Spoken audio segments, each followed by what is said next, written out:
ফাইনের টাকা দিলে এর জন্য। এজন্য কি করেছে? মেরেছে। ওদেরকে থাপ্পড় মেরেছে। আমরা অ্যাবসেন্ট ছিলাম বলে আমাদের থাপ্পড় মেরেছে অনেক জোরে জোরে মিস। পড়াশোনায় ফাঁকির জন্য নয়, অসুস্থতার জন্য স্কুলে অনুপস্থিতির কারণে জরিমানার টাকা না দেওয়ার অপরাধে শারীরিক নির্যাতনের কথা এভাবেই বর্ণনা করছিল চতুর্থ শ্রেণীর কয়েকজন ছাত্র।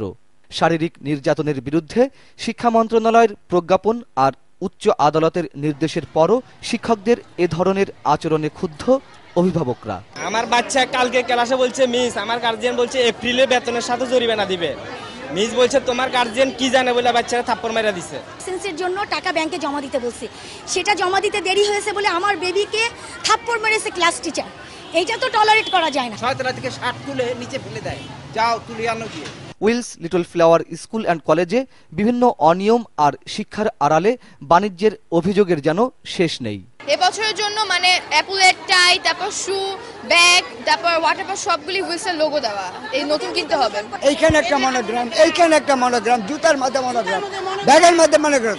How is possible? ক্লাসের যে সিলেবাসের যে পড়াগুলো সেগুলো কমপ্লিট হয় না, লাস্টে দেখা যায় যে বাচ্চাদের কাছে শীট বিক্রি করা হয়। 15 তারিখের পরে হয়ে গেলে 800 টাকা করে প্রতি সপ্তাহে। হ্যাঁ 400 টাকা। 525 টাকা বাচ্চার বেতন, এখন 600 টাকা রাখছে জরিমানা। ক্লাসে কি করানো হচ্ছে সেটা থেকে কোনো খেয়াল নাই। টিচাররা ভুল সাইন করে দিচ্ছে, সেটাকে ঠিকও করে দিচ্ছে না। গার্ডিয়ানরা কোনো টিচারের সাথে দেখা করতে পারবে না, কোনো অভিযোগ জানাতে পারবে না, কোনো সমস্যা হলে বলতে পারবে না। 100 টাকা দিয়ে কিনে ফেলছে এখানে। বাইরে সে কত? বাইরে 70 টাকা। বাসায় নিয়ে কোচিং করায় এই স্কুলের ছেলেপেলেদের, এবং যারা কোচিং করতে গিয়ে ব্যর্থ হয় যে ভালো লাগে না এখানে আমরা কোচিং করব না, তাদের প্রতি খড়গহস্ত থাকে তারা। এ সময় সংবাদ সংগ্রহে বাধার সৃষ্টি করে স্কুল কর্তৃপক্ষ। প্রিন্সিপালের কাছে আগে যাবেন। আপনি এখন কোচিং কেন? এই যে এটা শিক্ষা, এটা শিক্ষা।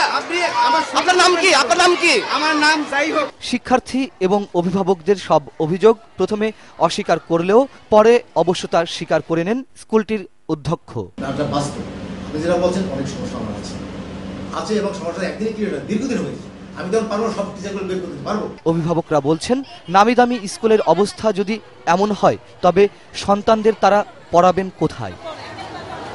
মঞ্জুরুল আলম পান্না, 21 টেলিভিশন, ঢাকা।